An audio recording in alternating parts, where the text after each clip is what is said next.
You are now listening to the Here for the Truth podcast, hosted by Joel Rafidi and Yerasimos Stylianesis. Hello, everybody. Welcome to Here for the Truth podcast. I'm Joel Rafidi. As always, I've got my co-host, Yerasimos. Old listeners, regular listeners, new listeners, thank you so much for being here. Today, we have the pleasure of hosting once again the amazing Tom Barnett. This guy is just a dynamic wealth of knowledge, and the conversations that come out when we get together truly are inspiring to me every single time they take place. We're really highlighting today some of the disaster that's gone on in the northern regions of New South Wales, Australia, in terms of the flooding, natural, unnatural. We're having the conversation in a way here you can decide for yourself. Hereforthetruth.com. All our episodes, all our resources are there. You can grab our ebook. There's 10 days left to apply for our course, Rise Above the Herd. We take off on March 28. If you're interested, you can learn more about it from our website as well. Just hit the course button. Telegram, Are You Here for the Truth? That's growing. There's a nice community there. We're interactive there as well. So please feel free to join the conversation. All the links are in the show notes. Guys, please enjoy this episode. It was a conversation that I truly appreciated. All right, everybody. Tom Barnett is back in the house with us once again. If you want to know about Tom and lean in on a bit more about himself, check out our earliest podcast with Tom on episode 18. For now, we want to really dive straight into a lot of what's been going on in the Northern Rivers. Obviously, this is a big topic here in Australia. I'm sure it's made its way across international borders as well. Basically, Tom, can you start with just an overview of what's taken place and where things are at the moment? Sure. Well, yeah, thanks for having us, guys. We've pretty much had our worst flood in recent memory for decades. Some are saying 500 years, but I think that's a lie because I don't think they knew what happened more than a couple hundred years ago, even 100 years ago. But at the same time, it's been very devastating. We've had you can't actually fathom it until you're there. To go into a town and walk the streets and then see a fridge or a washing machine up in the power lines, which are 4 or 5 meters overhead. I mean, even when you see the footage of people doing rescues from jet skis and boats, and they're just kind of clipping the top of traffic lights. So you can kind of get an idea, but then when you're there in the town and you're really observing it all, it's quite phenomenal. It's really hard to fathom. So we've had widespread devastation through many of the towns in the Northern Rivers. The water's thankfully receded fairly quickly, and it's now just clean up. It's really cleaning up, getting people back on their feet. Many rescues were performed. A lot of aid was brought to people by the community, no less, not by the so-called authorities. Like we are absolutely now, if we weren't sure of it before, we are the authority around here. So that's what's been going on. And currently, to be honest, despite what people are hearing, yes, there's some loss, including loss of life, but the general spirits are really high. Wow, man. You know, it's pretty wild when you think about what's gone on the last 2 years and how much money has been invested into, policing people from being outside, et cetera, and yet a real tragedy, happens, and yet where are they to be found? The government. Yeah, well, I figured out if I ever want to rob a bank, I'll wait till it's raining, because apparently when it's raining, you can't see a cop for miles. So that's what I'll do. Tom, can you just really outline like the extent of the devastation that's taken place? Because I think people like are seeing different images and whatnot, but just to truly give people a grasp of perhaps, how life was and what life is at the moment in the midst of this recovery. All right, so the low-lying areas, which are the floodplains, which, by the way, they always flood. So people that live in floodplains know that they're prone to flooding. It's happened many times. When it was last year around November, a lot of insurance companies contacted people in Mullumbimby, Lismore that I know of, and probably other areas as well, and said, we've reassessed where you are and we're no longer willing to cover you for floods. So there's an element there of informed consent that really is being put forward, which we can cover later in the chat if you like, but that's just to kind of set the scene. those places in the low-lying flood zones, all the houses just got washed through. So people lost their belongings. They're having to pull flooring and walls out. The houses are filling with mold, and there's a lot of cleanup. There's mud that was put through all the houses. Those that were in the upper areas, so we're talking places like Upper Maynarm, Upper Wilson's Creek, Huonbrook, Wanganui, places that you're probably not familiar with, but they're up in the hills. They were subject to landslides. And first of all, the water washed a lot of the roads and bridges away.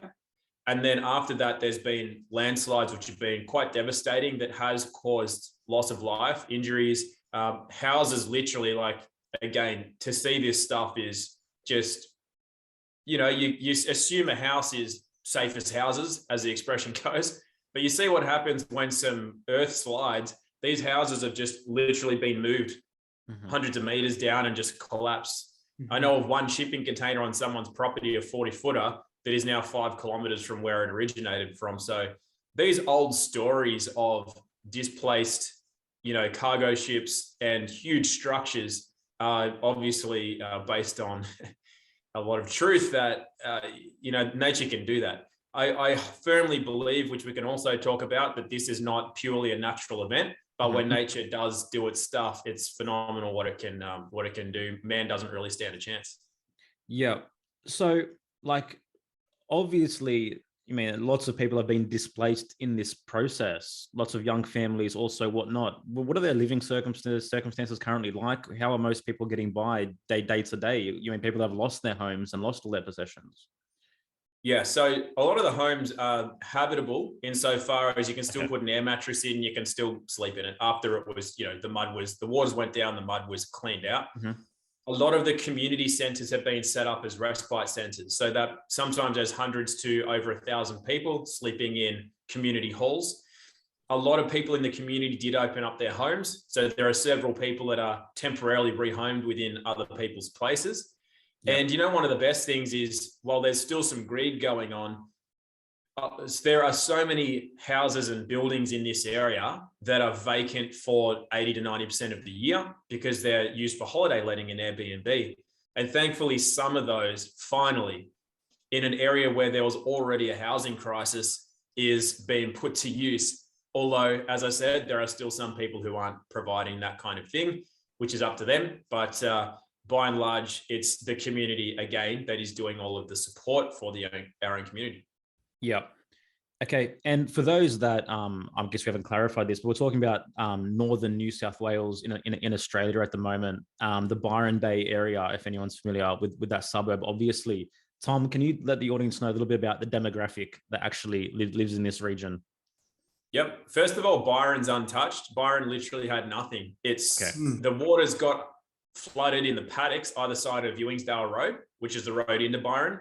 You wouldn't know anything. People were shopping around in Byron, buying clothes and having coffees. Meanwhile, 15 kilometers away, there's mayhem. It's like a complete disparate energy going on. But the demographic in this region, the Shire, which is Byron Bay, Mullumbimby, Brunswick Heads, Ballina, all these areas, is of generally free-thinking people. So if the government wants to do something and they want to do land grabs and put in Agenda 21 and Agenda 2030, this community in general does not want that. That's the demographic here. They're very curious that I didn't know that, but that Byron wasn't actually touched in this process. All right, we're going there now. Let's talk about it. How natural is this, in your opinion? I guess is the question. Yeah. All right. Well, there's two facets to this that I can see. One is that there are always natural cycles that happen within the earth. There's floods, there's displacement of land, there's mud floods, there's droughts, there's fires. These all happen periodically anyway. But what we see and have been seeing over the past even couple of decades has been ramping up the amount of man-made interaction and influence on the environment. Now, the narrative for that you'll hear from the television is global warming, which, because the earth wasn't actually warming, they had to turn that into climate change. And that's essentially saying that the earth is undergoing changes. It's beginning to destruct, and we're the cause of it, and it's going to be mayhem for us. The inversion of that really is that man has been, when I say man, I mean some of these people that have bazillions of dollars and they generally control things. They control the news, they control what people think and feel, and they have a lot of influence even on the weather. For anybody that's not familiar with that or thinks that sounds like a conspiracy, probably most of your audience won't, but just in case, you only need to look up the World Economic Forum's Agenda 21 and 2030, which outlines weather manipulation. They have put themselves in legislation, which allows them to modify the weather with processes such as cloud seeding. And that's a lot of the sprays that you see up above. So that's been going on relentlessly, especially for the last 6 to 12 months, like way more so than usual. And that's spraying things like silver iodide, barium, strontium, and other metal particulates into the atmosphere, which do cloud seed. So when the Earth goes through its natural rhythms, we can kind of piggyback that, if you will, and then influence that further, where we can cause catastrophic rain events or bushfire events if we choose to manipulate the weather, and also to control the environment where we stop people doing something like backburning, or we influence the underground water networks and so forth. So there's a lot of man-made influence and manipulation when it comes to what we've seen. Because to be honest, I've seen more rain than this a few years ago. So I was a part of it, it flooded, but there was definitely more rain than what we just saw, despite the rain bomb, inverted commas, that we got hit by. So to see this level of flooding is somewhat suspicious. Yep. And just to clarify, like in your view, is there differences between, say, chemtrails, geoengineering, cloud seeding? Are these all similar processes? What are the differences there? Well, my understanding, Joel, is that they're all the same thing, but they're just referred to in a different manner. So yes. Cloud seeding would be the corporate official title for it. Geoengineering would be something that other organizations may call it. And then the chemtrails is kind of what they put out as the conspiracy, if you will. So that anybody that even mentions it, they just go, oh, you mean chemtrails? Are you a conspiracy theorist? Again, something that they coined as well. So it's just this way to manipulate the mainstream mind, where people who are aware of these things and open to the idea that the weather could be manipulated for nefarious reasons, who aren't so reliant on mummy and daddy and the teeth in their mouth that they couldn't possibly even comprehend that happening, then they'll go, okay, well, I can put two and two together. So to almost prevent, these people are very smart, they're not dumb people that put these narratives out and put these agendas out. I think what they do is think ahead of the curve and think, well, how will people respond to that?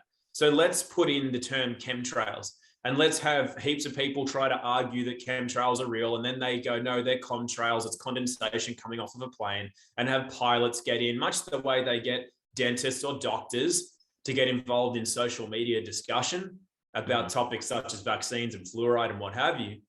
So they're not changing the mind of those who are already able to see, but they're acting as a wedge between those people and those that are yet able to see, and putting such a block to them really being able to get that information, because they'll just see it as conspiracy. And those people who talk about fluoride, vaccines, geoengineering, those are crazy conspiracy theorists, and it just prevents them from taking that step of even looking to take in that kind of information.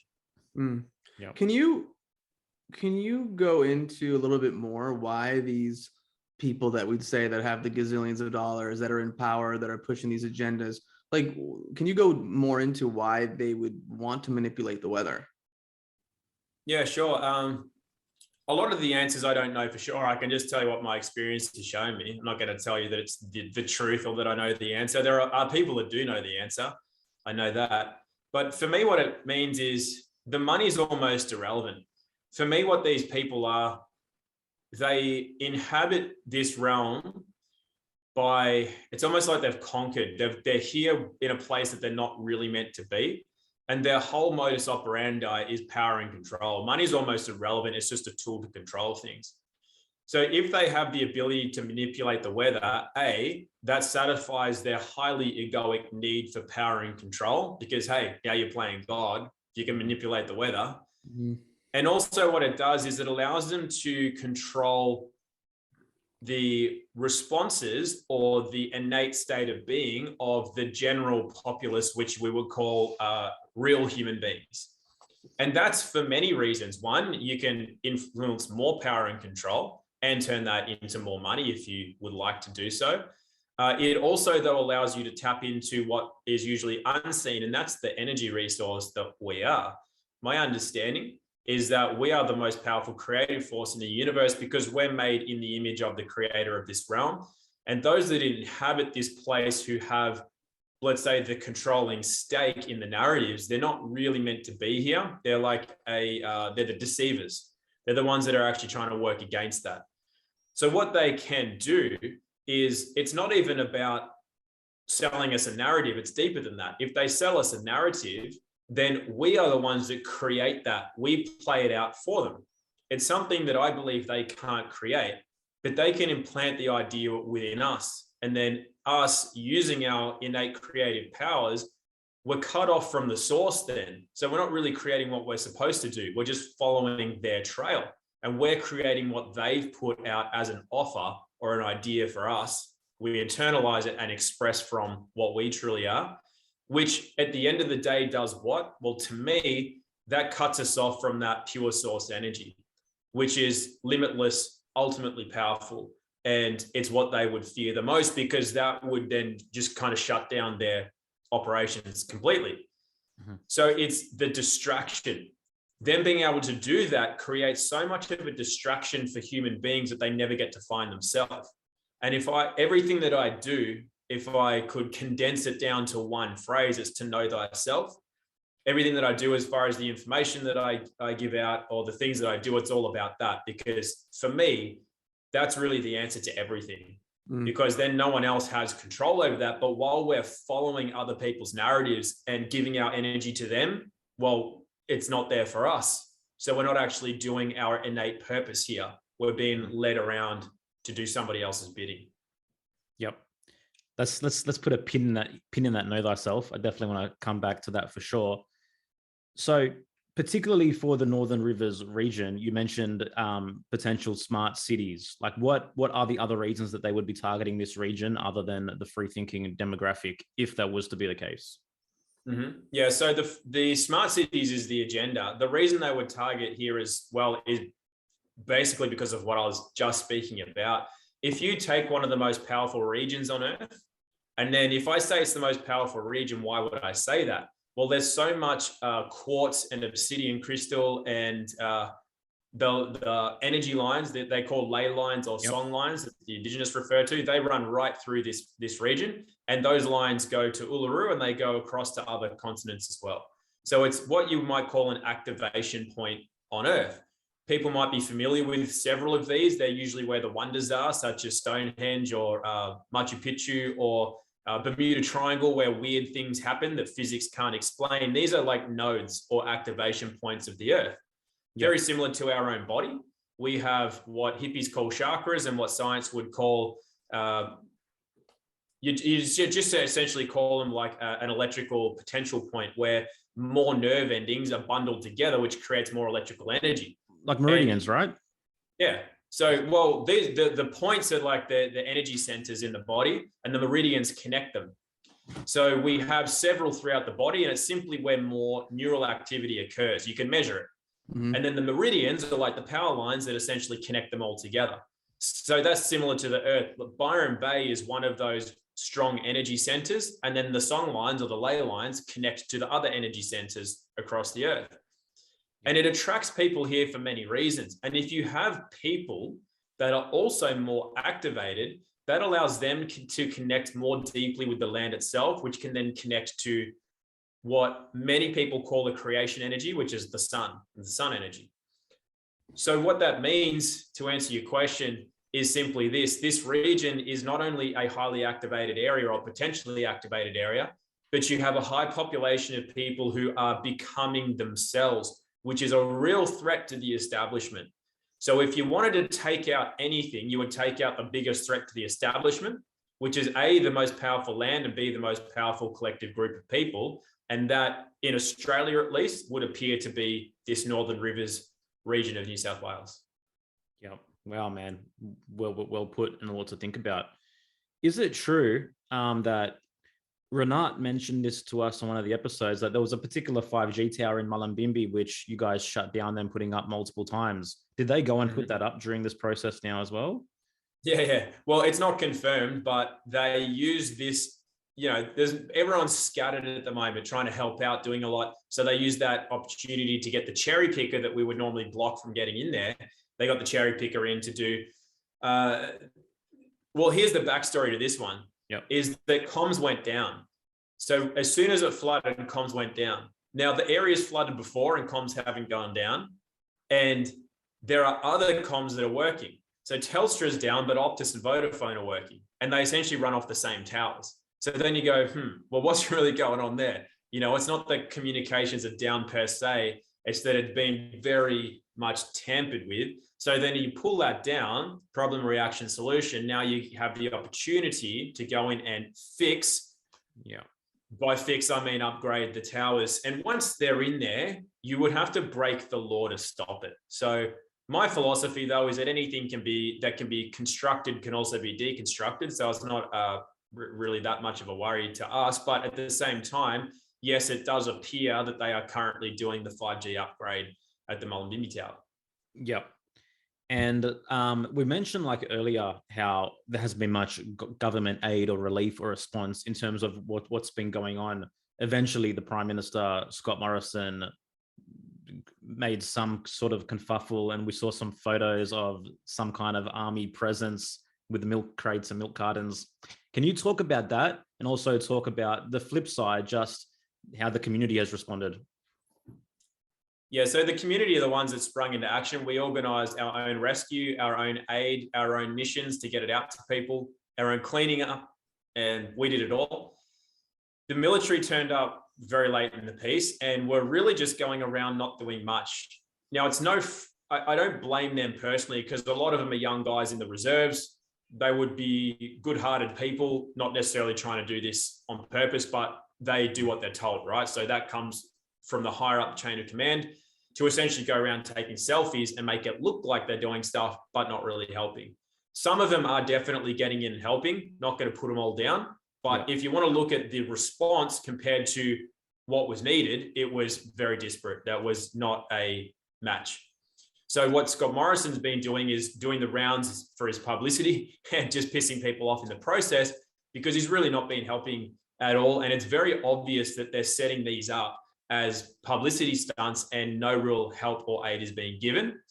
The flip side to that, though, guys, is a real positive, because more and more people are starting to say, well, we don't want to be governed anyway. And since we're obviously capable of handling things ourselves, you can do your publicity stunts and just, we don't want you around here, go away.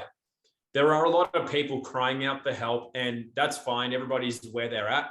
But those that are more empowered are just kind of like, well, who cares? I don't even care that they turn up or don't. Not interested. We're already getting work done.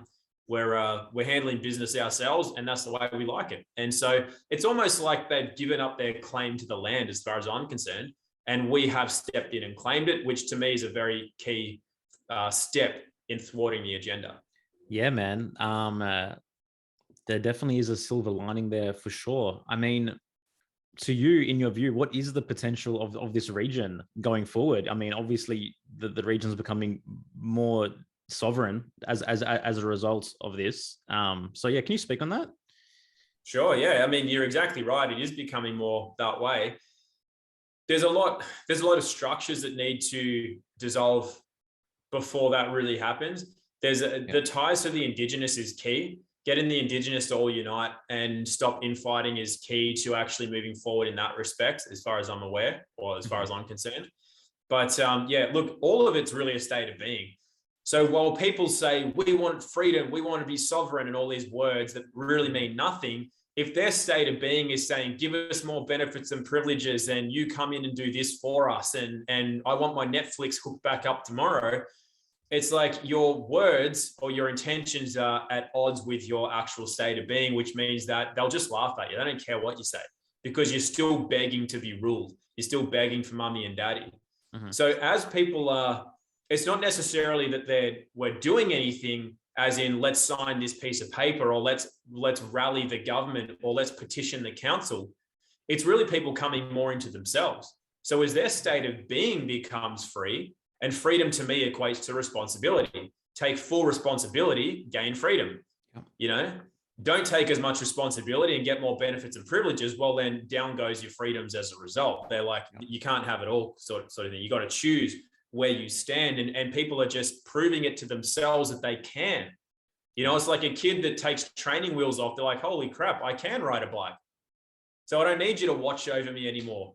You know, see you later. I'm off on my own. So now you've got your freedom to go and explore and ride a bike around, because you're not hampered by the safety features that you might need to get going. So people have had their training wheels taken off by necessity. Like, it's just happened. It's like, all right, sink or swim. And most people are swimming, which is great. I love it, man. It's a huge reclamation of power. And like, we saw something very similar with what's gone on the last 2 years. Like, obviously a lot of people are waking up and realizing, I don't want to be part of the system anymore. So what am I going to do? And I have to learn to be self-sufficient. I have to learn to be self-reliant. I have to learn to live my life without mummy and daddy, you know? So yeah, I think that's massively important. And you touched on a really good point there as well, because within collectives, when there's expectation, obligation easily comes into the picture. See, for myself per se, I don't really believe in the idea of a collective, because ultimately a collective is made up of individuals, right? There's only individual minds within the collective. So it's up to each individual within that community to do their best to become as empowered as possible, as opposed to some common good or some greater ideal within a community that we all have to oblige and live up to on some level. Mm-hmm. Yeah, I'd agree for sure. It's but I think what the collective does is it provides the environment by which somebody can reach that potential. You know, like if you're like a guitar player, you could kind of try to figure it out by yourself. Or if you sat in a room with epic guitarists, and you just by osmosis, you kind of like, oh, I can see that, I can hear that, or you just emulate. Yeah. But you still they can't play for you. You still have to play. So I agree, like the individual still has to play and get better themselves, but I believe they'll get better faster in the environment where the collective is on that same page, or providing that frequency into which they can tap. So I just think individually, just all on your own, you won't get as much done, but you definitely have to no one can do that work for you. Yeah. I hear you, man. I agree. So there's a lot, I guess, that we could go into as far as topics, but I just wanted to bring up one quick thing. Please. And that is, it's really just down to this responsibility part. And when you said before, you just said that more people have to do this as an individual journey, and they do. And there's a high element still, even here. People seem to think that this place is really like, you know, there's more switched on people. There are, but in my experience, I see a lot more what you might just call normies. They're actually closer to what I would consider truth than the awake people. And that's because a lot of the awake people, I find, are lying to themselves constantly. They're lying to themselves about where they're at. They're lying to themselves about how free they really want to be or really are. Lying to themselves about how much responsibility and therefore work they're willing to do and take upon themselves. I see so many ways by which the woke or conscious people are actually really, I see them creating a lot of blocks for themselves and for the community as well. Whereas the normie type people are actually a lot more freely giving, a lot more accepting of people in general. I'm not trying to generalize, because I know, you know, the way normies, so to speak, think about vaccines, for example, but just when it comes to getting work done and helping each other, there is that which has to be said. Well, it makes me think of the saying I know we have in the States, like more salt of the earth people, as opposed to people that maybe are suffering from some sort of like awake elitism on some level that I think we see in the truth community. So yeah, it doesn't surprise me at all. Yeah, I think it's very similar cultures in the States and here as far as that goes. You got your salt of the earth people who are just, you know, no problem lending a hand. And this isn't to put people down, but just as an example, a lot of people around this area, for example, are like, they just want to spend all day at the day spa and then just talk to each other about chakras and then like make all their money, buy a pool off of their laptop, like that kind of thing. And when you look at what value they're really creating, it's not really that evident. And likewise, they won't feel much fulfillment. So they'll constantly be chasing something like the next guru or the next workshop they can take or run or next money they can make, because the inherent value is not really there. When you can compare that to, say, a simple, and I don't mean simple as in just in context, a carpenter or something to that effect, who goes and provides value every day, there's a different level of satisfaction, of return for what they're putting out, and general just a general groundedness. And things seem to move more freely around them. Whereas the people that are like don't really like to work at all, they tend to create negative spirals around them, and it affects the community as well. Now, of course, a lot of people are dropping the bullshit at the moment, and the community is getting a lot done. I'm just kind of like highlighting what has led to what we're currently seeing. And I really think that a lot of that has to do with it. A lot of the perversion of this area in particular, and a lot of the inability to take responsibility, a lot of the lies that get thrown around, especially to people, to themselves, and then taking advantage and opportunism, all of that sort of stuff is quite rife, even to the point where, and this is, again, everything I say, I'm not trying to put people down, and it is just a generalization to certain small pockets of people. But there are certain people that think that it's not a good idea to have kids, because they think the world's not a great place, but more so because it negatively affects their lifestyle that they have and not really needing to do any work or not. And I'm like, everyone that I know that is what you would consider a normal person says that having kids are great. And I know so many quote unquote woke or conscious people that think that kids ruin their lives because they don't get to spend all day at the day spa and spend all day on themselves and not providing any value. So I really think that this has been a great wake up call for everybody for many reasons.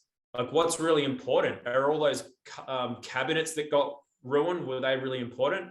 What am I holding on to? What am I bound to, or what's binding me? What do I really value? You know, I think there's a lot of lessons to be learned that have been a blessing. Yeah. Well, I find, and again, I don't want to generalize, but I live in the Los Angeles area. And so I feel like there's people that are in these more spiritual or pseudo-spiritual communities. There's a really high sense of entitlement that comes there. So I could imagine when there's a certain level of like, you know, life circumstance or flooding or tragedy, you know, people that, you know, go to work every day, that are grinding, that have a certain level of appreciation for hard work, it's just, they're able to respond in a different way. So, I mean, based on what you said, it seems like, I know you're not generalizing it, but it seems like you're observing how that's playing out when there's a natural disaster like this. Yeah, I agree. I totally agree with the entitlement versus valued aspect. It is very strong around here as well. Anywhere that attracts spiritual or pseudo-spiritual communities would have the same kind of energy, I would imagine. Yeah, man. I mean, it's a whole episode on itself to talk about pseudo-spirituality and new ageism, and just people thinking they know what they don't know, and they are somewhere where they're completely not whatsoever, you know. But like, I mean, try being human, dude. Like, it's hard. Like, there's so many people that just want to escape from the natural humanness of this life and this existence. And ultimately, it's all rooted in escapism. All of it, you know. Ultimately, if you can't create that inherent value within yourself, then to me, you're not on any kind of path whatsoever. And you touched on something before, like you talk about the basic definition of self-esteem is literally feeling competent to deal with the basic challenges of life. You know, that's what self-esteem is. That's that well that springs from within you, which is that naturally generated happiness. How many of these people do you think feel actually competent to deal with the basic challenges of life when something like this comes and takes place? Yeah, not many, because you can't take out your crystal and circle it around and figure out what to do. It's not going to work in those situations. So it comes down to having actual life skills, which is things like being able to source food, or being able to hike a long distance and not need, you know, a massage every 10 meters. You know, you got to be able to be robust and to be able to deal with life. And I feel exactly what you said, Joel. I think that there's another word I think, or term for it, is spiritual bypassing. And to me, spiritual bypassing is the aspect of not being willing to look at yourself and move through the traumas because they're very painful. Mm-hmm. So then what word did you use? You said it was avoidance or something? Yeah, escapism. Escapism, yeah, it's escapism. And we escape because something is too traumatic to deal with. So we create imaginary friends and we create, like kids do. That's the trauma leading to that. And adults are still doing it. And a lot of the spiritual New Ageism is, well, actually all of the New Ageism, but that's based on trying to avoid the traumas.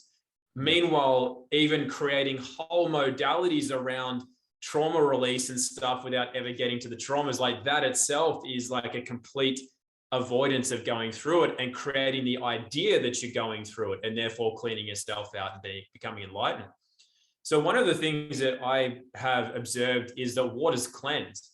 And when there is a natural need to cleanse, like this area, you talk to the indigenous people about what they know about what goes on in some of the hills, where people run ceremony, where they're doing all their DMT and ayahuasca and cacao and with speed in it and all that sort of stuff.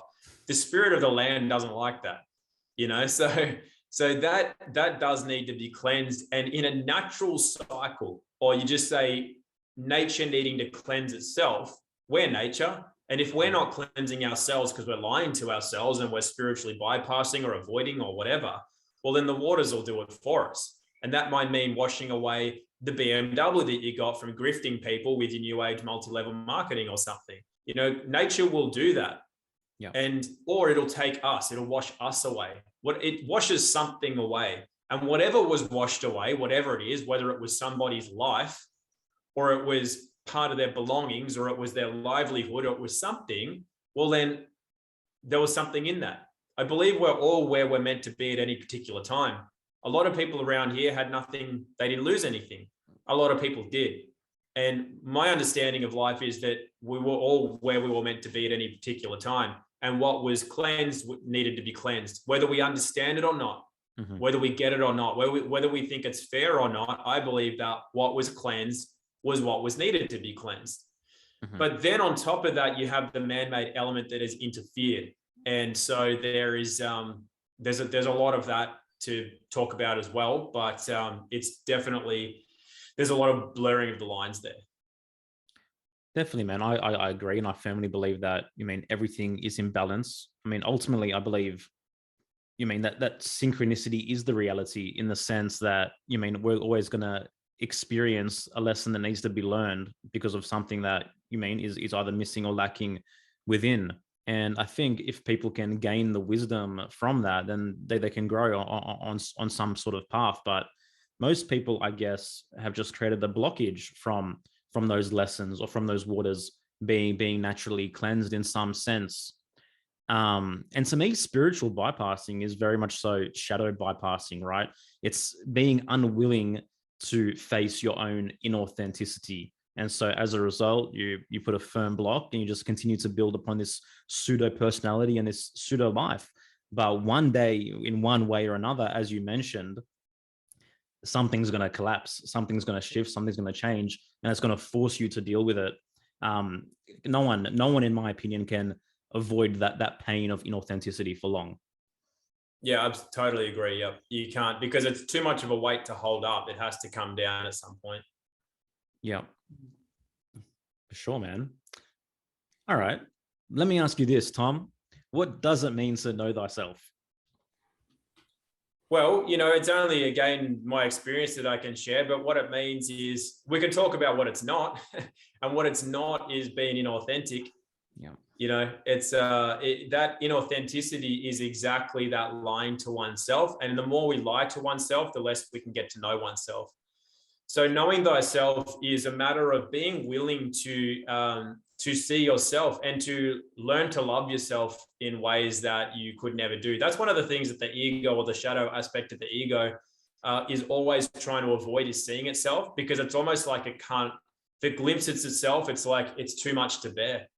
Yeah. Not even just because of judgment, as in I'm not good looking enough, or I don't have enough money, or none of those things. It's like it literally can't bear to glimpse itself.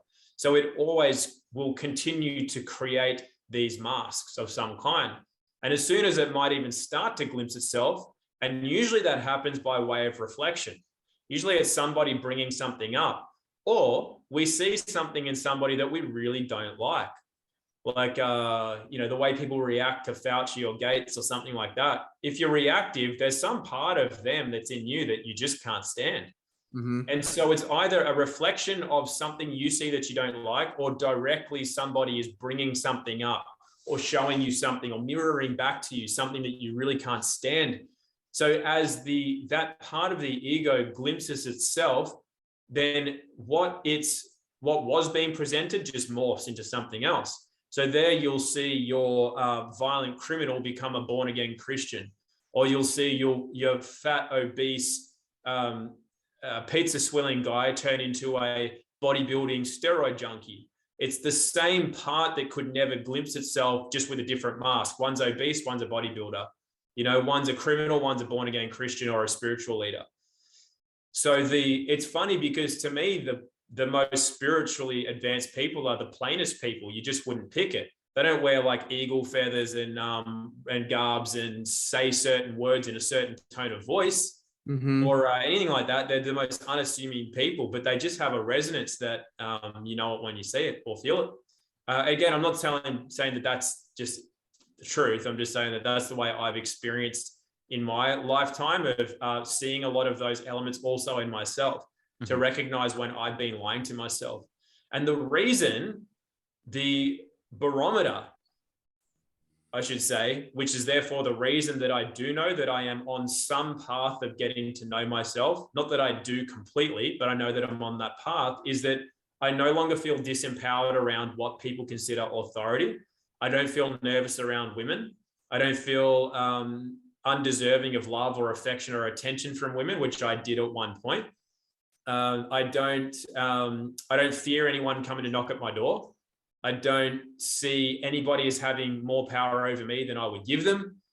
I feel very comfortable with myself out in nature, as in I don't feel like I've got to watch my back for tigers and snakes. And what if I step over that log? Will there be a spider bite me or anything like that, So I feel that the barometer is, how comfortable are you with life? Not comfort in the bad way where you're avoiding doing any work. Comfort is in whatever life gives me, I'm okay with it. And that means we don't hold the fears that inadvertently often attract to things that we don't want. Like a lot of people go, what if it collapsed and there was no fuel?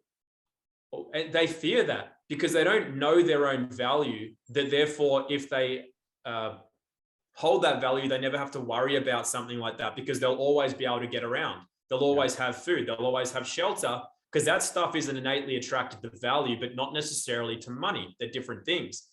So knowing thyself is also knowing thy value, which means you don't fear collapse. You don't feel floods. You don't fear military, or you don't fear mandatory vaccines, which doesn't mean you have to get it anyway. You don't fear governments. Do you know what I mean? Yep. Like that to me is the barometer of knowing myself. So I know that I am on that path, but I know that I'm also not fully realized, if that makes sense. Yeah. Yeah. It's almost like, as you were saying that, I was thinking like almost like the biological manifestation of that is almost our nervous system in a way, Yeah. Yep. Oh yeah, for sure. That can't lie either. Like the autonomic nervous system can't lie. You don't have control over the involuntary reactions that don't go to the brain first. And that's I agree. I think that's a good way to look at it. And again, this goes back to what you were saying, Joel, before around like thinking about the definition of self-esteem, which is having the competence to deal with life's basic challenges. Yeah. And again, your nervous system is going to highlight for you how you navigate life's basic challenges. Someone can drop like a glass bottle next to you and it can break. And then that can throw you for a loop, because your nervous system isn't very regulated and your rest of your day could be horrible. Or for another person, it could happen. You might have that initial instinctual thing, but then you're able to regulate easily. Same thing for if there's floods going on. Some people have resilience. They'll have the experience. They're not bypassing it, but then they can, okay, what's the next thing? They can stay in the place where they're connected to their neocortex and they can think rationally and they could go, okay, Tom, what's going on? What are we going to do next? Okay, we have 7 hours to handle this, as opposed to like running around like with your head cut off, like screaming, not saying that those are people's realities. And I understand that. But again, having that competence, having a regulated nervous system where things can happen and you can respond appropriately, which is whatever the situation is, can you respond appropriately? And the more you know yourself, the more you have access to more parts of you, the more resilient you are, you can be more successful at life in that regards. Yeah, it's like Tom said, knowing your value, right? Knowing your values, knowing your competence to deal with these things when they come up. So you're no longer in this anxious, rattled state of fearing what could happen next, because you realize inherently, I'm comfortable in my confidence to deal with reality now. Yeah, absolutely. It's like you guys familiar with mixed martial arts? Mm-hmm. Little bit, like UFC and stuff. Like if you see the guys that are really good, they're comfortable anywhere. They're comfortable in a clinch. They're comfortable in close range. They're comfortable at long range. They're comfortable on the ground. They're comfortable against the cage. When you're comfortable in any situation, you can handle it. You don't fear any situation. So you can be a lot more creative. You're not tensed up because you fear being taken down. Because you're like, what if I get pinned down for the rest of the round and I can't get up? Yeah. That kind of thing. Or I fear the clinch. You're comfortable anywhere, which means that you won't actually usually end up in the positions that you may fear. And to me, knowing thyself is also being closer to your source of creation, whether you call that God or your creator or universal life force, energy, whatever you want to call it. To me, knowing thyself is getting closer and closer to that. And if you think about what the opposing energy of that is, it's the deceiver. And the deceiver is where fear lies. Fear is often a deception in itself. So then for me, like knowing thyself, knowing thy value is getting closer to the source creation where it's absolute value. And there it's the complete absence of fear because it's from the light itself. Whereas the darker aspect is that one of, it's just the deception, being deceived by things that aren't really necessarily real, worrying about things that have never even occurred. And then those sorts of things attract to us these negative potentialities that we end up not liking. And then we can develop a victim state of being, mindset, mentality around things. And that's hugely disempowering. Yeah, well, I mean, the antithesis to self-knowledge is ignorance, right?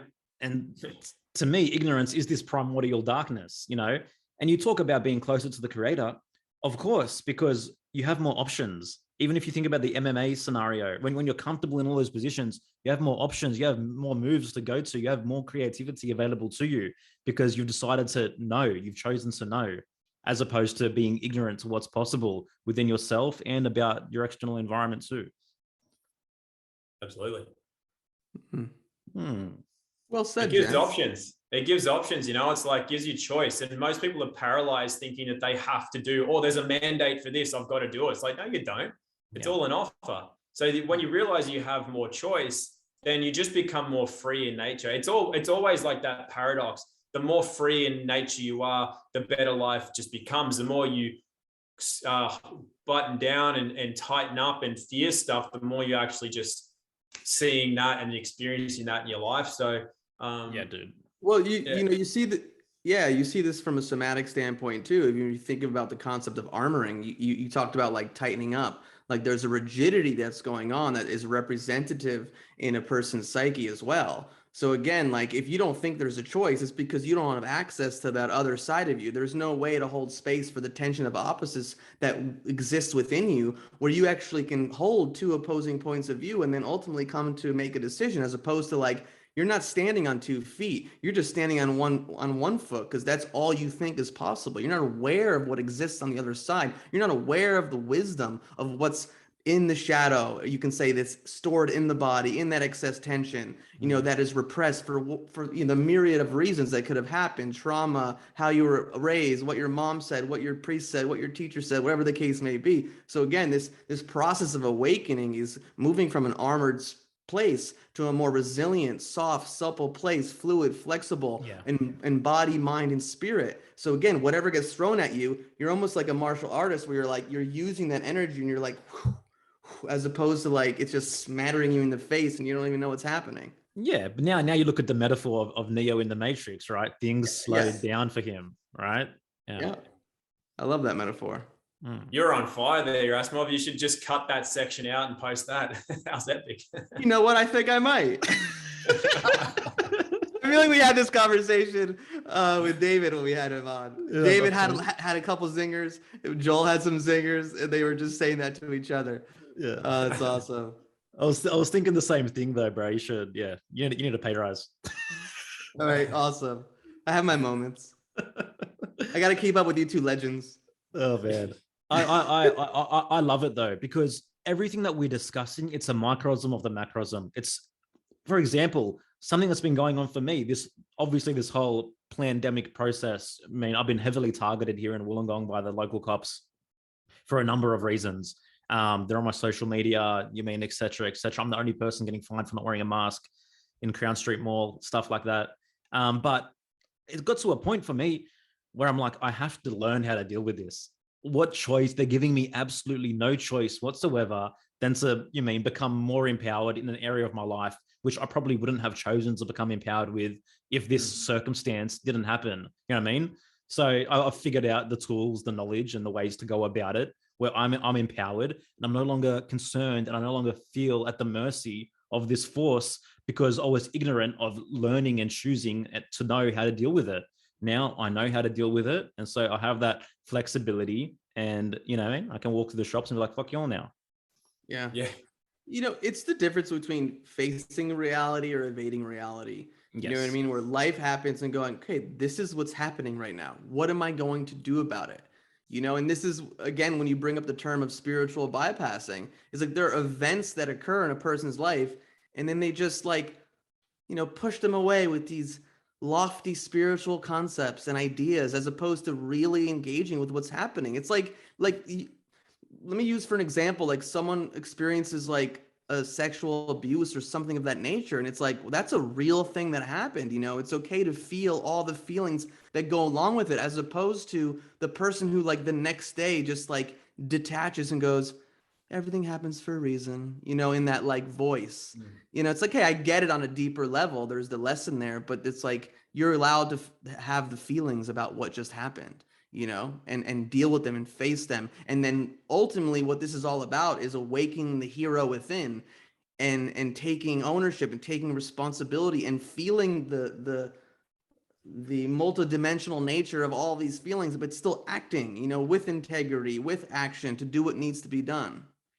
Yeah, well, to tie in that, Yerasimos, with what you're talking about earlier is your question, Joel, of why would they manipulate the weather? And why do they have this kind of, why do they have these agendas? Well, for me, if you're talking about the hero's journey, they show that over and over and over in every story, TV show, film. It's always shown so that people vicariously feel this thing of becoming the hero and awakening, but never actually awakening, because they don't go through it themselves. They experience vicariously the hero's journey, but then they go to the Quickie Mart and get a donut, and then they go take some drugs or go get drunk, and then they go watch another TV show, and then they go to work for somebody else for something they don't like to do. So this is that thing of never really essentially stepping into ourselves. And there are so many ways that we will avoid or vicariously experience it, and therefore think that we have experienced the real thing. And that's what they do to keep. They offer you student opportunities. Yeah, they offer you student opportunities to experience it. I mean, we were talking about this just before. Like, there was a while there, man, where like I was one of the best players in Australia, NBA 2K on PS3 or 4. I can't remember what it was now. I felt my self-esteem was high. I was the master of this universe. But at the end of the day, it was just me vicariously thinking that I'm creating value in a world which really has no value. But they offer these are the gateways that they offer you to avoid the real work and the real hero's journey.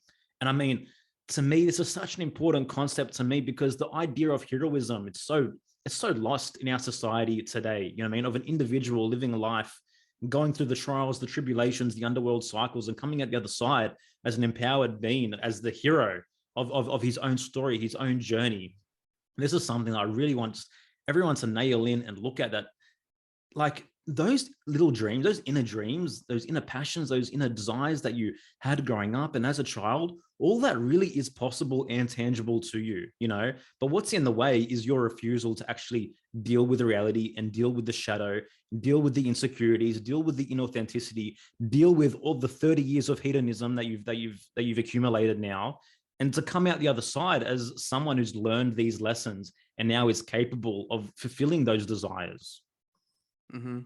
You know, I just want to go. I want to go back to what you said, Tom. You brought up such a great point, and it's something that I've spoken about often, even during, you know, the last 2 years and at the beginning of everything happening.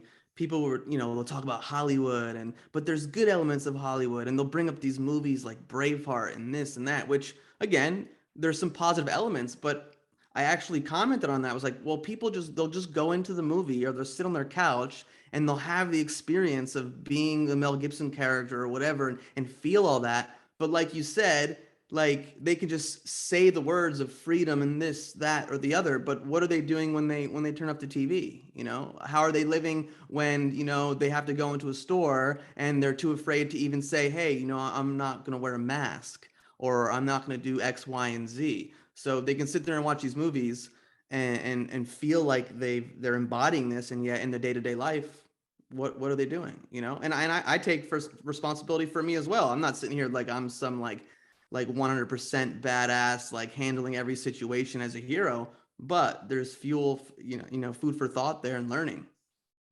Yeah, and it's the same when people go to rallies and they're just chanting freedom and stuff, and it's like those words actually mean nothing, and unless if not only do they mean nothing, quite often they're actually doing more harm than good, because they're giving away their energy and power to something that they don't yet understand. And if they only were just working on being good to their neighbor and or looking after the earth or creating value, they would actually be doing more for their own freedom than going and begging for something from like a parliament house or something to that effect. You know, I did a video where I said it's like chanting health while just, you know, glugging Coke at the same time, and health. Yeah. It's just they're opposite ends of the spectrum to each other and can actually do more harm than good. There's never just a neutral exchange of energy or value.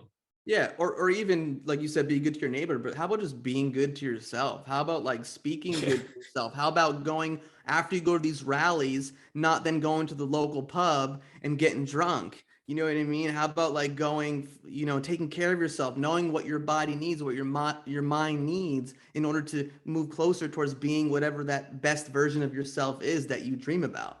You know, so I think that's what's lost in this. And this is what happens sometimes when people get swallowed up by crowd consciousness on both sides. You know, they're ignoring what they need to do. They're ignoring what they see when they look in the mirror, because it's easier for individual consciousness to just get lost in this ideal, you know, like going around holding a sign up or, you know, being with 5,000 people. I'm not saying there isn't a place for that, but at the end of the day, you know, you're with yourself. How do you think about yourself? What do you say to yourself? What do you do to yourself? Those are super, super important. And the foundation. Yeah, man. But it's also, I totally agree. And there is a place for it all, which I always say as well. But part of the reason people flock to it is so they feel like they're doing something without actually doing anything. Because they feel so disempowered. That's why they jump at the chance to do it, because it feels like something's being achieved, even though it's not. Although something is being achieved, I just don't feel people are aware of what that actually is, and it's not to their benefit. It's to there's a lot. I've still got a live stream planned. I keep talking about that. I'm going to like speak about where the energy goes and for what purpose, and how that's set up before they even get there, and how it's usually coded into the memory of the waters that are in these places. And then funnily enough, you know, weeks later, you get a rain bomb over places like this. So it's just little things that probably people wouldn't even comprehend anyway. But it's the same as the movie example. They watch the movies to feel like they're Braveheart, but don't do anything in real life. And because they're not doing anything in real life, not because they don't want to, maybe they just don't know how. People aren't inherently stupid or bad people or lazy. They just might inherently still be a kid. Like, I'd love to build a cubby house, but I don't know what to use. Do you use hammers? Do you use nails? I don't have those. How do you even use them if I did have them? So then they just do what feels like doing something, which is going to a rally. So it's coming from the right place. Like I don't want to be seen like I'm putting people down for doing these things, but knowing thyself is not lying to oneself. And it's lying to oneself to think that you're achieving what you think you're achieving by going to rallies and holding signs and stamping your feet and yelling at ScoMo for being a wanker. It doesn't achieve anything, and it actually feeds ScoMo. ScoMo will be sitting there lapping it up. He's like, give me more, yell at me more, call me a wanker one more time, 10 more times, because they know what to do with it. They're not dumb people. You know, they know how spells work. They know how the magic works. They know how it all works. And that's why they've got the controlling stake in this realm. It's not because they're just evil. It's because they're actually kind of smart and they know how this operates, whereas most people don't. You know, and that's why they'll see it in a movie. They see in movies what they're capable of. Mm-hmm. We have all of these superpowers that's depicted in Superman and Batman and Spider-Man and Wonder Woman, and these people that travel through portals to other places. That's us. That's what we can do. They just have the audacity to show it to us. And then people go, oh, that looks great. And then go out and buy a hot dog. It's just, and that's all an offer. Like the people are choosing their own existence. It's not like they're forced. It's not anything to that effect, which is why, like I say, their only real fear, if you want to call it a fear, is that people start to know themselves, because that just dissipates their reign or their existence dissipates as a result. You don't have to fight them. You don't have to shoot them. You don't have to figure them out and hunt them down. You have to figure yourself out. And as you do that and your inner blockages, you get out of your own way and that dissolves, so too does that spell that these people cast. But it comes down to what we do and not at all what they do. Yeah, for sure, man. I mean, and a big part of it is like reclaiming the individual self, right? And people are so accustomed to just believing they're a wishy-washy mix of everybody and everything and every belief and every ideology, and they're just in this ocean, you know. But that's what they want. They want you to feel disempowered to the point where you think you're a nobody, where you think you're the same as everyone else, because then it's one noose for many necks, right? When there's individual selves, it's a lot more difficult to control when there's individuals who are empowered on their own individual journeys, as opposed to, everyone in this dumbed down state, absorbing the same content, reading the same information, parroting the same things. Then, it's so much more easier to control, like obviously from that level. And the flip side of all of this as well is that there's many people that go to these rallies and whatnot, not because for the feeling of empowerment, but because there's guilt and they feel there's a sense of obligation. Oh, they have to do something. They have to contribute something. How are people going to see me otherwise? How am I going to be perceived if I didn't do that action? Whereas to me, it's like, if you're not acting because you want to, if you're not acting out of your rational self-interest, then there's no point acting at all. Yeah, absolutely. You're living out somebody else's offer or thought pattern. And I said that about when people see a disaster like what we've seen, and I'm just using those words as in if they're familiar to people. I don't see it as a disaster, in all honesty. I see it as a gift. Despite the loss that has occurred, I see it as a massive gift for the community and society in general. But at the same time, people feel out of guilt that they should donate. Well, I should do something. I need to do something. I should donate. And they do it out of guilt. And I keep saying to people, because we've opened up donations pages, because yes, it helps. Yep. But I say, don't donate if you feel that it's out of guilt or necessity. It's got to be because you genuinely want this part of you, that you can kind of have a representation of your energetic. Do it for that. But if you don't feel it's the right thing to do, I was told people, like, don't donate. Other people are just going, everyone donate as much as you can, throw us money, money, money. And I'm like, it doesn't necessarily solve stuff, Yeah. We solve stuff. The money doesn't necessarily solve it, but it does help in some ways. I've actively been telling people, if it doesn't feel right, don't feel guilty. Guilt's the worst thing. Guilt's actually going to do more harm than good. So if you don't feel it's the right thing to donate money, don't. If you're not 100% sure that money is going to go to the right place, don't do it. Or if you don't feel that you even should help, don't. You're not obligated to, and you shouldn't feel that you have to. Man, you know this as well as I do. Guilt is the status quo for the majority of people. It simply is. and there's so many reasons for that. To me, like, it's ancient. Like, you just even look at the ideology of original sin, that you're born sinful, that you carry a guilt which you can never do anything about. Like, what is the state of worthiness of the majority of people that are just running under these ideologies and programs? And so many people have come and gone, lived and died, dreams never even got off the starting point because of this programming which their parents carried, for example. To me, it's sad, really sad. Absolutely, couldn't agree more. Yeah, but that's the that's the control mechanism as well, to tell people that we're born into sin, and that's what kind of way is that to go through life, never thinking that you're actually worthy of being here? Where's your value then? Yeah. So that's how you will sign a life away to the state to just get benefits and privilege, because that's all you feel you deserve. Yeah. Talk to us, Yerasimos. Yeah, I'm just enjoying this conversation. It's so good to have you back on, Tom. I mean, I appreciate everything you say. This is really important.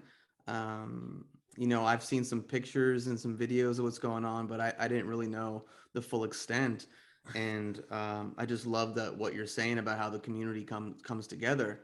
I guess my question that I have is observing. I mean, you touched on it a little bit before, but like, what do you see like in these individual conscious, in these people? Like, are there certain people that you think that you didn't expect would just like stepped up, and then other people that you thought would, and then they kind of crumble under the responsibility? I know you commented a little bit, but maybe if you want to go into that, like what happens in interpersonal dynamics and communication when something like this, something so unexpected occurs? I do think so, actually. Yeah. I've been surprised by how well some people have just been like, let's just get the job done, and haven't wallowed around, I can't handle this. And other people have done the opposite. So, what's the most interesting thing though, is that, how you're asking what's happening, there's floods, there's cleanup needed, there's some death over here, there's some mud over there. That's just like the scene. So imagine it's a film, like the scene is set, that's the establishing shot. Uh-huh. But what's really going on is so fascinating, because what you've got is, amongst all the cleanup and stuff, now you've got infiltration. So now you've got all these groups, some of the government agents, some of the community double agents that are here to intentionally thwart our community efforts. You've got the Zionist agenda, billionaire people who fund the quote unquote environmental and community groups like Resilient Byron, that are set up purely to support the New World Order under the guise of being a community. And they're the ones that eat their way into some of these positions of saying what should happen. Mm-hmm. And then what you've got is like the towers being decommissioned on purpose. And then guess what people were relying upon, and currently are in some pockets, to actually get comms going? Have a guess. I don't know. Starlink. Elon Musk's Starlink boxes. And then people are willingly taking it. Not everybody, but these do-gooders that have come in, they've gone, well, here's the solution. Look, these lives were saved because of Starlink. And then all hail Starlink and stuff. And you couldn't write this stuff. It's amazingly fascinating to see the levels that are happening, where this infiltration is happening. And it's this constant eons old battle, if you want to call it that, of the light and the dark, the good and the evil, deceivers and it's so cool. It's like, this is the movie, the hero's journey, all playing out. And when you said, are you seeing in people, some are rising to the occasion, some aren't, you're seeing the hero's journey at play, just not on a screen. It's in like reality right in front of you. And it couldn't be more interesting. And it gives somebody like me a real sense of real purpose for it. So for me, one of the first things I was doing was looking at how I could help with rescues. I'm one of those people that can easily just have a look at what's going on. I don't care if somebody's pissing blood out of an artery. I don't care if there's water running down that hill. I can just kind of, certain people are designed for things like emergency work or life-saving or whatever, because other people, they see you skateboarding down a hill with a banana and they're like freaking out. What are you going to do? They can't handle it because they can't do that. So they think you're doing something really dangerous, and you shouldn't hold a banana while you're skateboarding down a hill. Meanwhile, you could probably be doing that on your hands with a baby on your feet and you'd be fine, you know?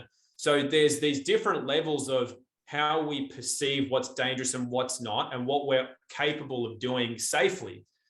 And so I've gone from doing some of the help in that to then helping clean up, like helping people just clean up, just general hands-on stuff, as well as helping to organize some things behind the scenes, as well as helping with monetary fundraising and getting that going, organizing private helicopter charters and that to help get rescue missions done. But as this is all playing out, I'm stepping more and more back. Like, I was totally unavailable to do anything over the last couple of weeks, but now it's important to get some of the messaging out, which is why I'm of more value now to be doing stuff like talking to you guys than I am cleaning somebody's house. Because in reality, everyone's got the same pair of hands, well, except for, you know what I mean? In general, everyone's got the same pair of hands. It doesn't take a special breed of individual to grab a bloody mop and a broom and just clean a floor. Yep. You know, every single person in society can do that, but not every person in the community can do this. And not everyone can discern what's going on at these levels and work to make sure that things aren't, you know, going awry because they don't get it. You know what I mean? So this is the type of time where there's a real ability now, if people are willing to seize it, to not feel guilty. Like, I could very well feel guilty about not going and cleaning more houses right now. It might seem like, oh, what, are you so important? What, you just want to like sit in your house and on a laptop and do that? Like, get out and clean someone's house. Do you know what I mean? Yep. Some people could have that mentality because they'll have this feeling that they're not doing enough, and that you should actually only be getting, if you're not covered in mud and sweat, you did not provide value today. But the astute person will learn to discern. Anyone can do that job. Not anyone can discern what's going on at these deeper levels and work to protect the community from there. So as each day passes, I'm doing less and less out in the field, although I'm still out in the field. I'm doing less and less there, and more starting to work into these deeper levels where only a few people have the ability to do work there, whereas everybody has the ability to do work on the street. You know what I mean? Yeah, dude. It's a very, sorry, Yerasimos. No, it's a very communistic perspective to expect that everyone has to do the same thing and everyone offers the same value, when it's simply the fact that we don't whatsoever. You know what I mean? So I don't think it's expected. I think I don't think society expects it. I think the individual does. I think people feel, like you guys mentioned before, I think people feel individually guilty about, you know, riding in a helicopter and doing that sort of stuff, but not many people can do that. That's like a job that only some people can fulfill. So then you got to leave the cleanup to the people that's their main purpose. They don't have a higher value than that. But in saying that, riding in a helicopter doing film work or doing interviews or thwarting New World Order agendas behind the scenes is not more valuable than the one on the street doing the street work. I'm just saying that when you find the place that you have the most value, it doesn't make it more valuable than somebody else. It doesn't make you as an individual more valuable than someone else necessarily. You could probably argue to the contrary, but I just wanted to make a point that the guilt can also lead to skewed. When you come out of guilt, the other end of it can be skewed versions of, like, I'd never pick up a broom. I'm too important for cleaning mud. I'm an influencer. I don't do that. I take selfies. Well, again, this comes back down to self-knowledge. It comes back to knowing that there's a time and a place. And what I said before about the more you have access to, if the situation calls for you to pick up a broom or a shovel or whatever, you can handle it. Now the situation is, hey, and I'm just going to speak for you. I'm Tom Barnett, and you know, I know what I know, and I have the opportunity because I know these gents. I'm going to get on here. I'm going to talk about the value of self-knowledge and personal responsibility and what's going on and the lessons that are being learned during this entire process, and how I reframe this experience and how that can help educate people for anything like this happening in the future. Like, and you know, thousands of people listening to this, like, there's extreme value in that, and knowing that you can do that, you know. And then if tomorrow comes and you're like, oh, I got to pick up a broom, then I'm going to pick up a broom. You know, so again, it comes down to self-knowledge and discerning and knowing where best to use your energy. Well said. Yeah, I mean, unless you know yourself and you know what you value, you can't prioritize those values either, So 100%, I echo that. So Tom, what to you is how can people move forward? What would your message be? What are the Tom's solutions here? In our town, you mean, like in our community? Yeah, in your community. Well, this is what I would like to say. I mean, what the reality is of where people are at and what's happening, it's a matter of just dropping any kind of victim mentality. Mm-hmm. It's about realizing that something happened, there's cause, there's effect. I mean, even choosing to live on a floodplain is accepting some responsibility that at some point in time, your house may flood. Like that's consent right there. Buying into a floodplain but we're very short-sighted as human beings, like you see, a volcano might erupt and then it's a week later, or like a shark attack. Like we have this regularly happen. Massive shark is seen, 3-meter white pointer, clears the lineup for the day. But the next day or 2 days later, there's 30 people out, then 50 people out again, because humans just innately like that. If there's immediate danger, we're aware. But as soon as it's like not right in front of our eyes, we're like, yeah, I'll just go walk up that volcano. I'll just go surf that point break that I know there's usually sharks at. And then I'll just, there was a flood 5 years ago. I'll just buy into this floodplain. Do you know what I mean? Like we just do that. It's not putting people down. It's just observing what we do as human beings. But by doing so, we consent. So it means that if there's a flood there, we can't really turn around and go, oh, well, everyone should donate to me so I can replace all my stuff, when they chose to live in a floodplain because it's closer to the shops. Do you know what I mean? Like there's levels of responsibility here that need to be taken. It doesn't mean, of course, that we don't have compassion for our neighbor and we won't help them out. But if we want to avoid things in the future repeating, as they will unless we learn the lessons, we have to look at what we've created for ourselves. Otherwise, it will repeat. So there's this level of responsibility that needs to be accepted and looked at. There's also which ties into dropping any kind of victim mentality around what happened. The ability to lose the bindings. Like, are you bound by your possessions? How are you bound by those and your beliefs about things, for example? Can you accept that there was weather engineering? Yes or no? If you can't, you're likely going to have to learn a harder lesson in the future. If you can accept it, well, then that's an offer to start learning more about the way of the world and how you can affect that. How do you have a positive influence on things like chemtrails, for example? So there's so much here. Ideally, for me, it's about completely recreating, allowing what was washed away to be washed away and not trying to rebuild that again. Because for me, if that gets cleansed, right? Imagine the cleansing is the traumas within us and they get cleansed out. And then we just go, well, I want to put that one back in and that one back in and that one back in. Why would you do that? So for me, if people want donations to be given so they can fill another flat screen TV back into their house, reconnect their Netflix, fill their cupboard up with Wheat Bix and other stuff again, I don't see the point in it. I would rather people go, that was cleansed for a reason. Why? What is it that we need to do? How can we create something better than what was, rather than trying to replace what could ostensibly be the reason that the waters came? So that's what I would like to see. It's probably not what will happen. So I would say the first thing that I said, which was just dropping a victim mentality, looking for some responsibility, and then looking for ways to be resilient for the future, such as being prepared next time. Things like CB radios and ham radios for communication. So we're not reliant on Telstra or Elon Musk or something like that. How can the community sort its own communications out? Can the community sort its own supply chain out? All that kind of stuff, I think, is the more tangible short-term solution that I would like to see. All said. I love it, man. I mean, I'm optimistic that possibility for sure, because I mean, just generally, again, I mean, I'm using a reference point of, the last 2 years that have taken place.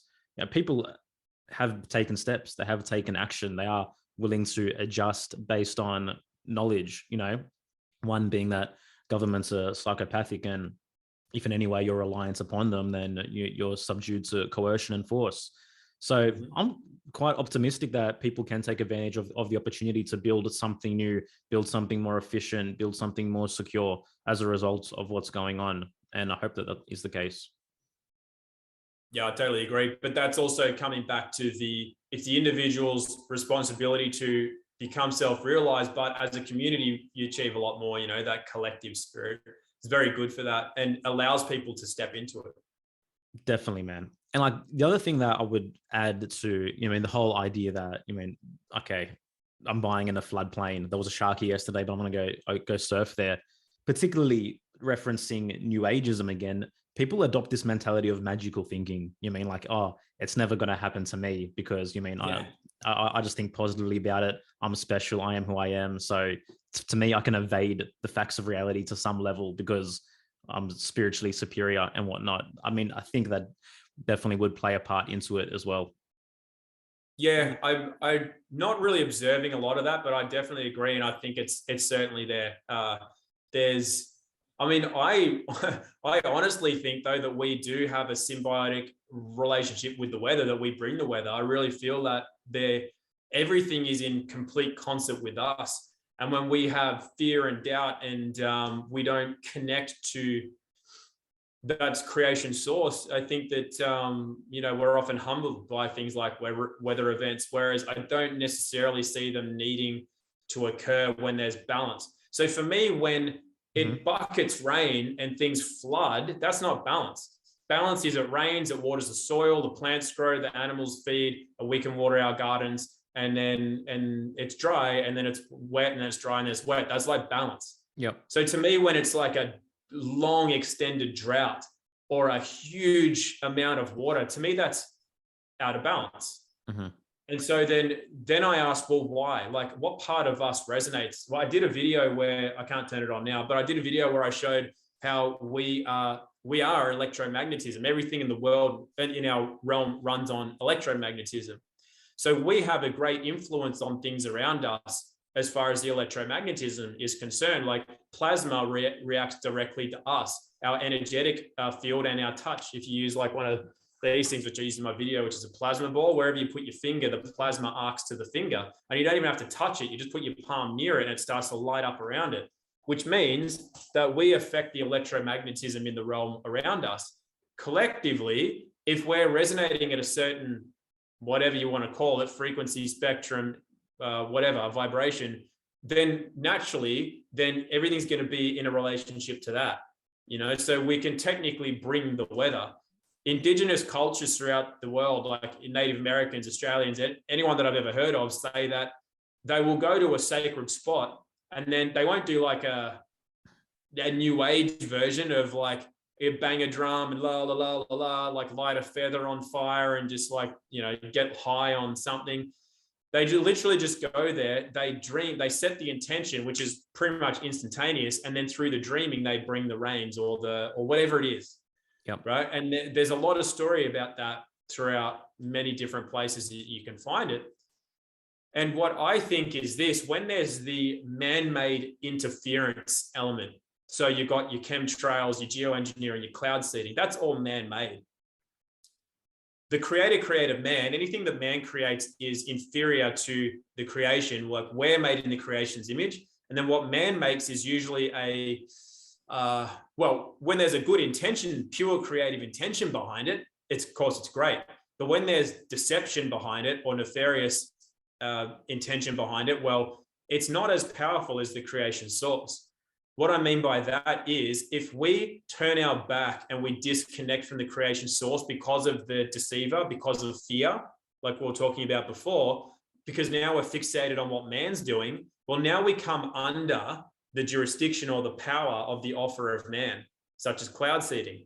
But if we just like literally just go, well, I don't consent to that, because not only because I just don't consent to it, because I'm connected to a higher source power, then our source power can actually have more of an effect on that man-made part, that man-made element that had a lower frequency or vibration or energy that was put out for those reasons, which means that I believe, I can't prove it, but I believe that all the cloud seeding that happens, because people see it and they give it power, they go, oh, look, they're cloud seeding. Oh, no, this is so bad. Oh, those people suck. They're so evil. We're going to have a massive weather event.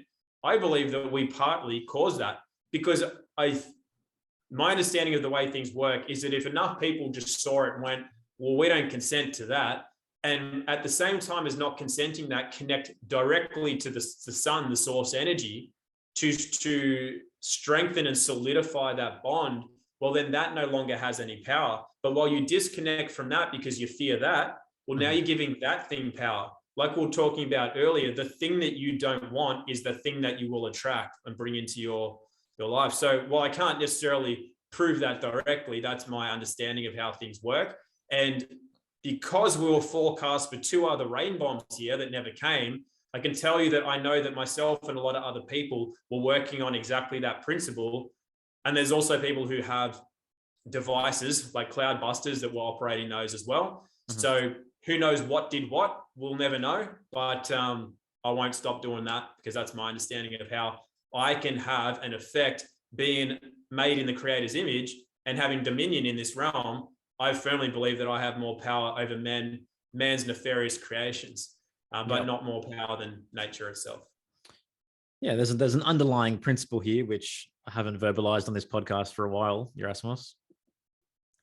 As above, so below, as within, so without. But right, it's all a reflection ultimately.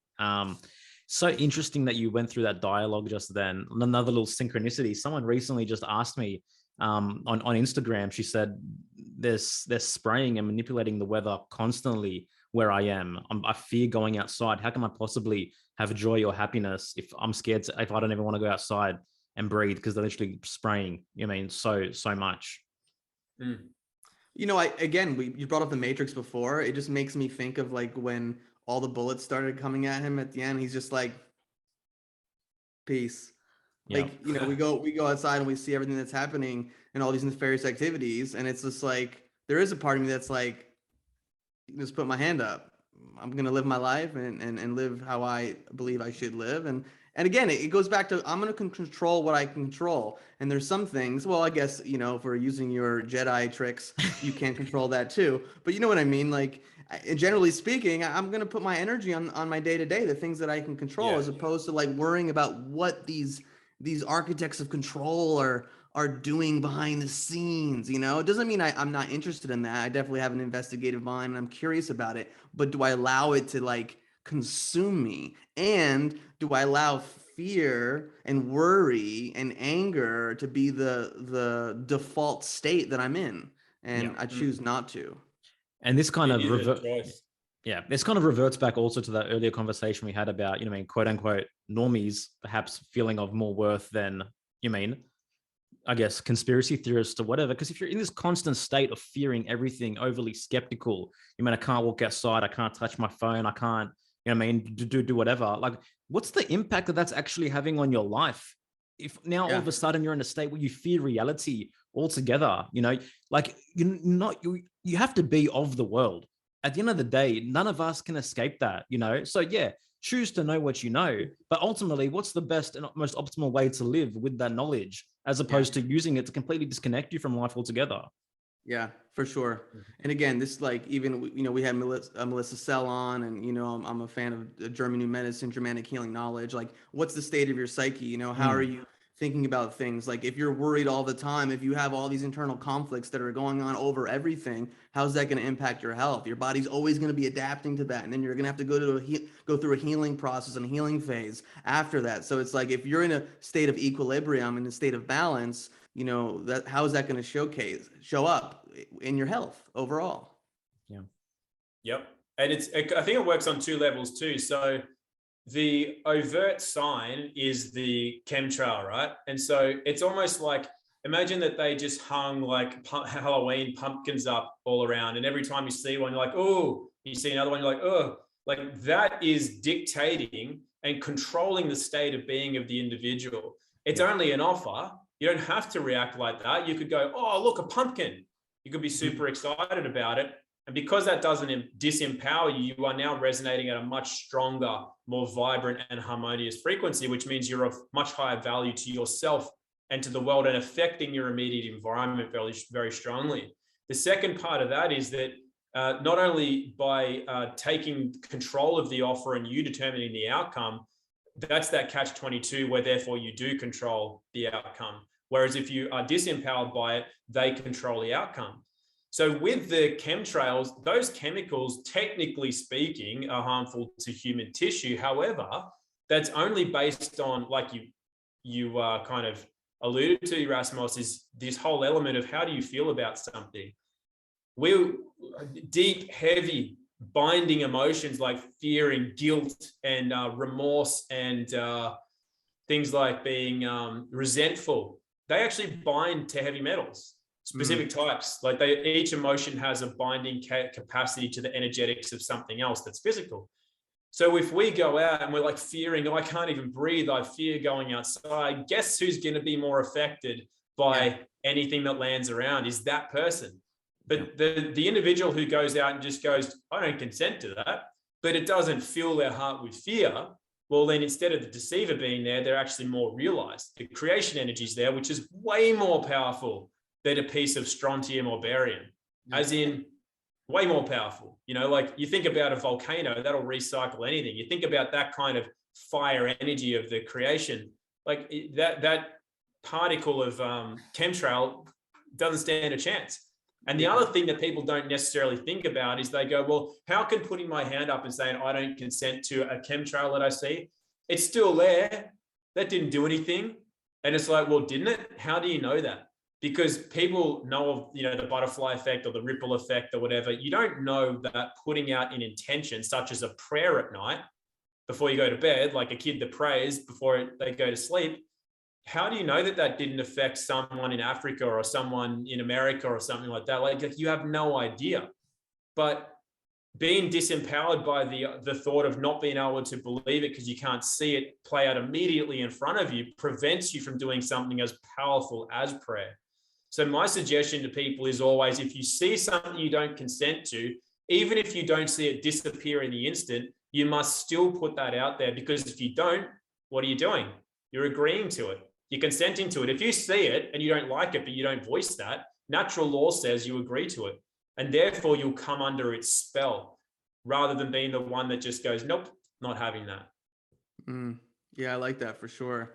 Even just the simple fact of like having a core belief that my body is this amazing self-healing machine, you know, that has the capacity to regenerate and adapt to certain things, and versus, you know, someone who goes out and like has a piece of chocolate cake and then beats themselves up for, you know, 20 minutes, as opposed to just like eating the chocolate cake with your friends and being like, oh, I'm so blessed and I'm alive right now and I could have this chocolate cake. You know, I'm not going to have it all the time, but maybe I'm going to have it once. You know, there's that, you know, I think all of us, you know, we're into health and wellness, we're in the health field, and we see that people who freak out, like they're so super healthy, I put that in quotes, where they worry about everything, like, well, I can't have gluten and I can't have this and I can't do this and I can't do that and I can't do that. And it's just like, and I used to be that way like 15 years ago. Well, maybe not exactly like that, but I was definitely more of like the food police with myself and with others. He's still that way with grammar though. With who? Yeah, right. With grammar. Oh, grammar. Yeah, I definitely am like spelling, grammar, punctuation freak at times. But it's for your own good.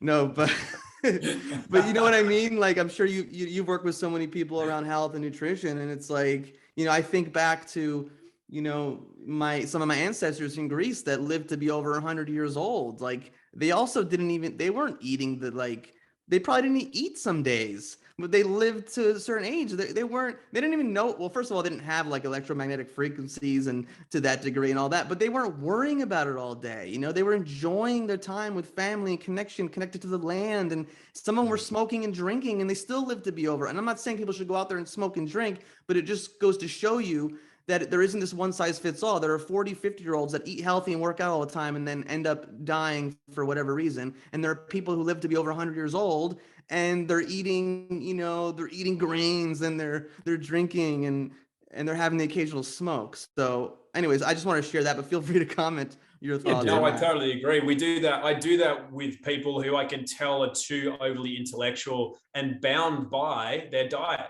They're like, am I doing it right? Am I right today? Because if I don't get it right, what are you? You're wrong. So now comes in the judgment and the shame and the guilt. It's so bad for you. And just the ability to be relaxed, but without being like, without being apathetic, as in, oh, I'm just so relaxed, so I'll just eat donuts all day because they don't do anything. That's not what we're saying. So yeah, I concur that in a clinical sense, from dealing with many people from things just like your general health conditions to psychological and emotional binding conditions that are tied to food and eating disorders and weight issues and inflammatory issues and autoimmune conditions. What you just said is literally played out in basically 100% of clinical cases. So yeah. And just to tie this all in, I mean, with the chemtrail analogy and what we're talking about now, if there was a perpetrator that intentionally wanted to cause harm upon you, and so you can almost be in a state of self-harm, the number one way that they're going to do that is through fear. Like, at the end of the day, regardless of the 5G, regardless of the chemtrails, regardless of the fluoride, fear is their ultimate weapon, first and foremost. And I think once we conquer that, then I like your analogy. We're no longer agreeing to it, because I think fear, in essence, is confirming that offer, is taking on that contract, is giving our approval. We're saying, okay, I am worried about that. That's an issue to me. So, yeah, that's it. It's one of those things. It's like a process of waking up, you might say. The people that make these offers, they don't really care that people find out about it, because they win either way up until a certain point. Like, let's just say fluoride. They put fluoride out into the water supplies. They win because people are just, becoming fluoridated. They also win when people find out that was going on and what fluoride really is, because people get angry at it and they try to fight it and they resist it. And then they fear what else is going on. They fear what's been in their body for so long. So they're winning. They're winning either way. When they don't win is when people just go, oh yeah, fluoride, no thanks. Yeah. As in no binding to it. They're not bound by the emotion to it. Yes. They're completely separate. They just go, oh yeah, I know fluoride. Do you want some? No thanks. Yep. And that's it. As soon as you're like that, then you're free. That's freedom. Yeah. But until you're there, they still own you, whether you know about it or not. Yeah, I agree, man. Tom, closing question. And I want you to answer this as succinctly as you possibly can. What is the number one lesson you have ever learned in your life? To love. Wait, what was that? To love. I'm still learning it all the time. Every time I learn that lesson over and over again, I'm like, that's awesome. Yeah. It's powerful, man. What is love? Well, that's the thing. I mean, how do you even describe that? So it's that the way I mean when I say to love, it's to love life. It's to be part of it, which means loving all of it. It's like if I've had adversity or if I've lost something or I've been wrong about something or whatever it is to love. And then I find that I'm in that, and it's the teacher and not the binder, and then it frees me. So for me, it's to love, including myself, all that kind of stuff. Beautiful, bro. Tom, love the way you think. Always a pleasure to share these conversations and the dynamic that goes on when the three of us have these chats. Absolutely. Okay. What without guilt and without obligation, without resentment, what can people do to help the situation? Where would you direct them if they wanted to? Yeah, if they want to, you can go to aussiehelpinghands.com.au. That's the one where they're accepting. It's very transparent and it's all private. It's not like a GoFundMe or whatever, which is kind of crap. It's all done privately. aussiehelpinghands.com.au. And there's also floodsrecovery2022.com. And that's just connecting people who want to help, as in physically, or provide something with people who need it. So I think those two sites have been set up locally by the communities. And if people want to help, then for sure. Love it, man. Bro, thank you so much for being here. Thank you for making the time. I know you're under a lot of pressure, quote unquote. You're doing a lot at the moment, so it's very much so appreciated. Guys, thank you so much for listening. And let's have part 3 one time for sure. Sounds good. Yeah, I'm keen for sure. All right, brother. Thank you, man. Peace. Smoke and mirrors, I'm seeing through the illusion. Waking up in a time they think you're in a delusion. Somebody set the alarms, cause they be too busy snoozing. I'm in a DeLorean.